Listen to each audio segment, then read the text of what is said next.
Okay, so this is the second half of the forces in motion for the Year 10 revision. And we can see we've got a force. I'm going to write an F there. 2 tons is a mass and it wants the acceleration. So I'm going to need my fat auntie triangle. And it says, what's the acceleration of the truck? So we know that A equals F over M. Now we've just got some unit changes. Meganewtons is times a million. Make sure you know that, please, guys. And tons is times 1,000 to get that into kilos. And then we're away. So A equals F over M. We can see that there. Acceleration is force over mass. Bring down our change there. So 0.56 times a million is 560,000. 2 times 1,000 is 2,000. And then we've got 280 mark. That's a mark. And then meters per second squared. You can just see how often it's the unit for acceleration is going up. Next one, what is inertial mass? So just remember this definition. It's the ratio of force to mass required to start an object moving. So for example, A equals F over M. Or you could write it as M equals F over A. So if you get stuck, just rearrange the equation for A or M. All right, but it's the ratio of force to mass required to start an object moving. Next one, an object accelerates. I'm just going to write an A above there. I'm going to get rid of those notes there. When a force, that's my force, and it wants to know the mass. So I've got my fat auntie again, but this time I want M. And we can see that M equals F over A. So M equals F over A. We can then pull down, we've got kilonewtons, so we had to times that by 1,000. So I did say kilo and milli is going to come up a lot. 2,600. You are fine as you are. Bring the 2.5 down, and we get 1,040 and a mass.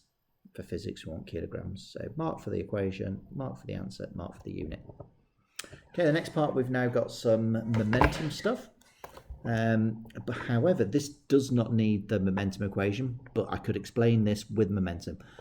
I can explain it with delta P equals mv, or I can explain it with kinetic energy equals half mv squared. And you can see they've got the same letters in them. So either way, I'm now going to explain it with kinetic energy, but both work. So what would reduce the force on the lorry? Use an equation in your explanation. I suggest you use the momentum equals mass times velocity, but I'm going to use kinetic energy equals half mv squared just in case you accidentally pick that one as well. Both work. So the energy of the lorry is k equals half mv squared. If you didn't want to use that, you can see the momentum of the lorry is mass times velocity.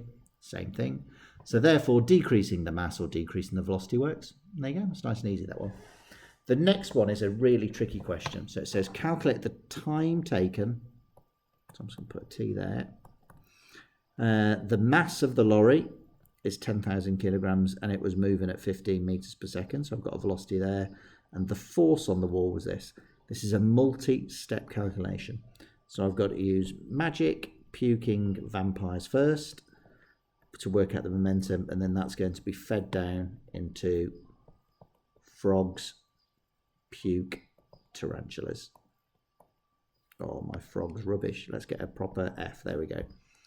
Okay, so now you can see what's going on there. I'm going to tidy that up because otherwise the word's going to be in there.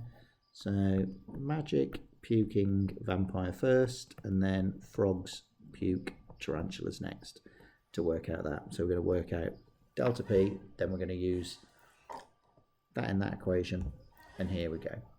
So calculate the momentum first. Momentum equals mass times velocity. 10,000 times 15 is 150,000 kilogram meters per second, because we've multiplied kilogram and meters per second together.